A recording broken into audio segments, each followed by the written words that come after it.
Fala galera, beleza? Hoje é dia de aprender mais uma massa aqui no canal e falar de um pré-fermento que tem se popularizado recentemente, que é a biga. Eu não sei se é o seu caso, mas se você acha a biga uma coisa difícil, pode esquecer isso, porque eu vou te mostrar que ela é bem fácil de entender e mais ainda de fazer. Por outro lado, não se engana com a simplicidade dessa técnica, porque se o resultado não fosse realmente bom, esse não seria o pré-fermento queridinho dos italianos. Quero te convidar a se inscrever, porque aqui no canal você vai encontrar vários tipos de massa, cada uma feita de maneira diferente, e se é isso que você está procurando, já está no lugar certo. Não deixa de se inscrever e ativar as notificações para não perder os nossos vídeos. Antes, eu vou te falar um pouquinho sobre o que é e para que serve a biga. A biga é um tipo de pré-fermento, e os pré-fermentos são usados para conferir sabores, aromas e texturas mais complexos nas pizzas e nos pães. Eles são feitos misturando somente farinha, água e fermento numa etapa anterior à confecção da massa, e por isso também são conhecidos como métodos indiretos, já que no método direto todos os ingredientes são misturados de uma só vez, como por exemplo na pizza napolitana tradicional. Na nossa biga eu vou usar toda a quantidade de farinha da receita, por isso a nossa pizza vai ser 100% biga. Esse percentual não tem nada a ver com a hidratação da massa, mas sim com a quantidade de farinha usada na pré-fermentação. Se eu usasse somente metade da quantidade de farinha nessa etapa inicial, teríamos uma pizza 50% biga. Agora que a gente esclareceu esses conceitos, vamos lá ver como fazer.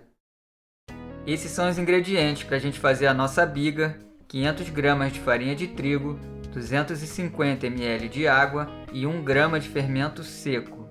A biga é feita com 45 a 60% de hidratação. Eu gosto de fazer com 50%, por isso essa quantidade de água. Lembrando que essa hidratação que acabamos de falar é da biga e não da nossa pizza, ok?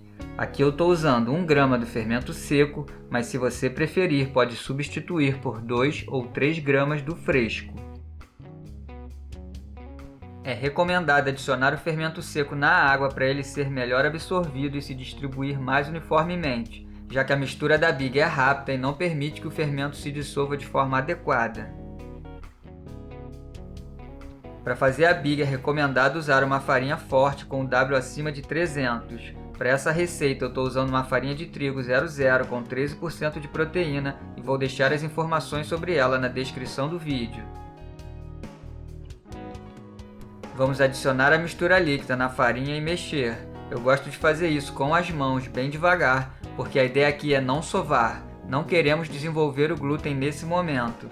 Vamos só misturar grosseiramente esses ingredientes.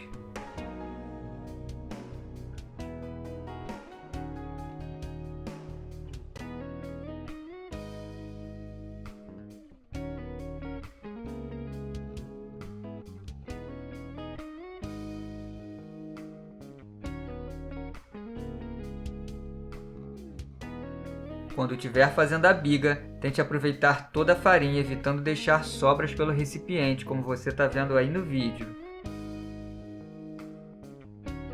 Recomendo também evitar pedaços grandes, então você pode usar a mão para separá-los.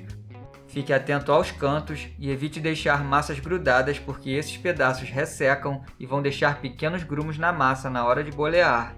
Por isso eu uso essa espátula para raspar as laterais e o fundo.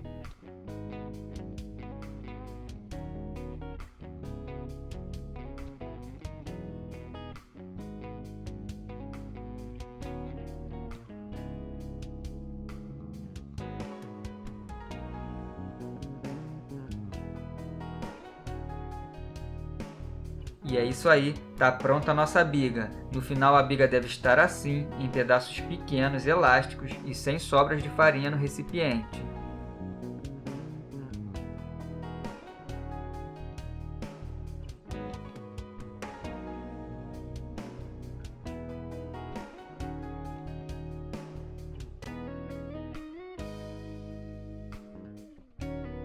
É importante vedar bem a biga para não ressecar na sua superfície, e aí levamos para a geladeira por 16 a 24 horas. Aqui, o meu pote não estava vedando tão bem, então eu cobri com um pano levemente umedecido e consegui evitar que ela ressecasse durante esse tempo. E depois de retirar da geladeira, eu deixo em temperatura ambiente por 1 hora antes de começar a sovar.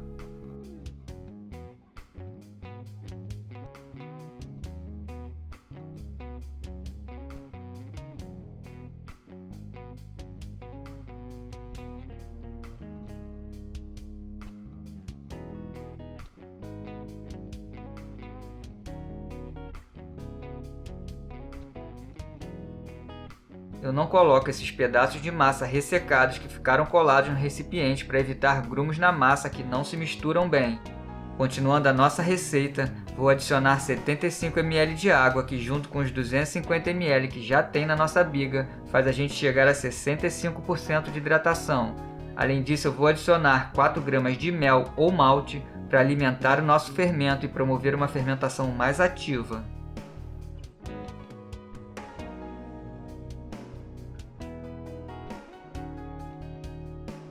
E agora já podemos começar a nossa sova, e a partir daqui vem uma série de informações e dicas super úteis que podem ser o diferencial que está faltando para você melhorar a qualidade da sua massa. Depois de adicionar a água e o mel, começamos a bater em velocidade baixa e a biga vai levar um tempo para absorver esses ingredientes. É importante você saber que sovar uma massa com biga na mão é totalmente possível, sim, mas o seu desenvolvimento é um pouco mais chatinho do que o normal, e quanto maior o percentual da biga, maior essa dificuldade. Aproveita e já te adianto que no próximo vídeo vamos fazer uma pizza 50% biga para a gente comparar o resultado e explorar mais um pouquinho esse assunto. Depois de sovar por 5 minutos, é hora de adicionarmos o nosso último ingrediente, que é o sal, e aqui eu estou usando 13 gramas.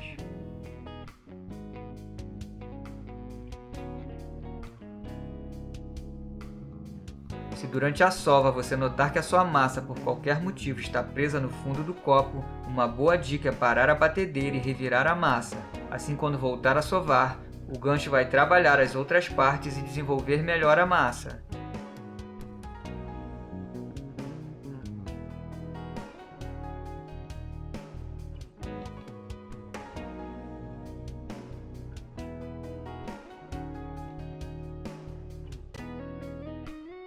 Como já falamos diversas vezes aqui no canal, é super importante controlar a temperatura da massa durante a sova, sendo recomendável evitar passar de 23 graus, porque isso prejudica o desenvolvimento do glúten. Sempre que isso acontecer, pare de sovar e leve a sua massa coberta para a geladeira de 20 a 30 minutos. Durante esse tempo, a temperatura vai baixar e a farinha vai absorver melhor todos os ingredientes. Essa é uma super dica que vai te ajudar bastante. 20 minutos depois, a temperatura da massa era de 19 graus e eu continuei a minha sova. Parece bobo, mas isso é super importante, principalmente para nós que moramos em regiões quentes, então fica ligado nisso.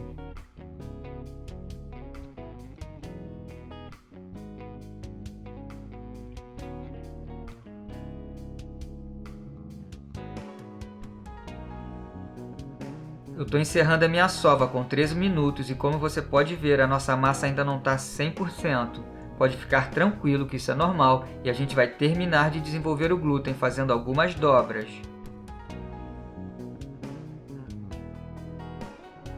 Agora a gente vai simplesmente formar uma bola. É importante deixar a massa relaxar, já que ela sai da batedeira estressada. É só cobrir e deixar em temperatura ambiente por 20 minutos.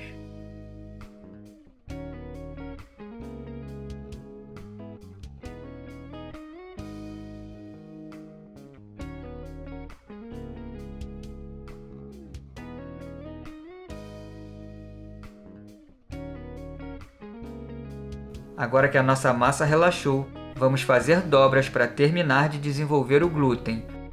Unte bem a mão para não grudar na massa.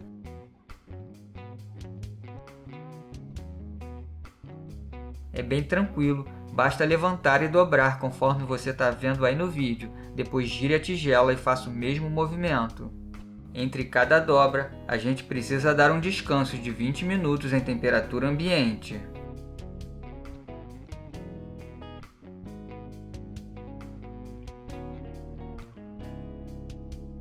Não existe um número certo de dobras a se fazer, então vá acompanhando o desenvolvimento da massa.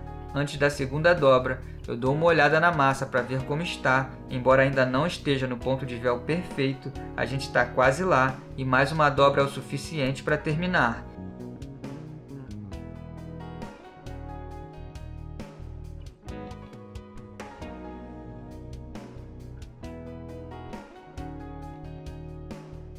E depois da última dobra a gente deixa a massa relaxar por mais 20 minutos antes de bolear.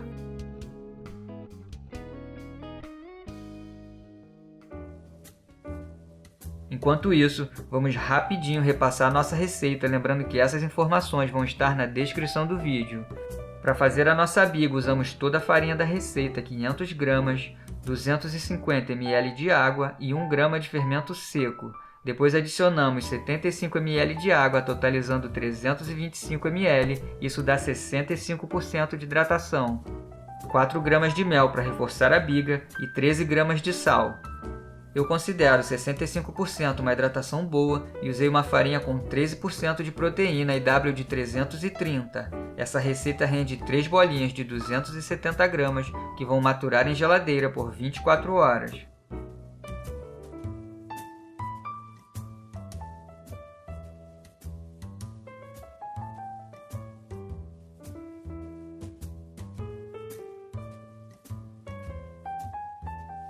Depois de retirar da geladeira, deixe as massas em temperatura ambiente até dobrarem de tamanho. Isso varia em função da temperatura do lugar, mas normalmente isso acontece entre 2 a 3 horas. Mas massas 100% biga têm um crescimento mais rápido do que isso, então fique atento.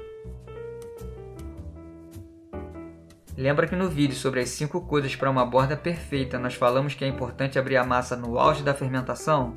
Naquele vídeo comentamos que quando surgem essas bolhas de ar mais finas durante a abertura, é sinal que esse ápice já passou e a gente tem uma perda de rendimento. Essa é uma dica bem legal, então fica ligado nisso.